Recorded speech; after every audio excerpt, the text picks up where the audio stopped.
Usemotion versus Monday versus Notion. Which one is more worth it? Hey guys, in this video I'm going to break down the differences between Usemotion Monday and Notion, so you can pick the one that actually fits your workflow.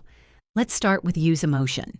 It's perfect for creators, coaches, and solopreneurs who want to sell digital products fast. Super clean design, no tech headaches, and great for Instagram or email-based sales.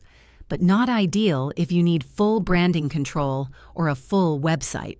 Next up is Monday. Monday is a visual project management tool built for teams and freelancers who need to track tasks, manage pipelines, and collaborate. It's powerful, but can feel overkill if you're just starting out. Then we have Notion. Notion is like an all-in-one workspace. Notes, task lists, calendars, databases, and more. Perfect for people who want total flexibility and customization in one place. So which one is more worth it? If you're selling fast and simple, go with Usemotion.com. If you're managing team projects, try Monday.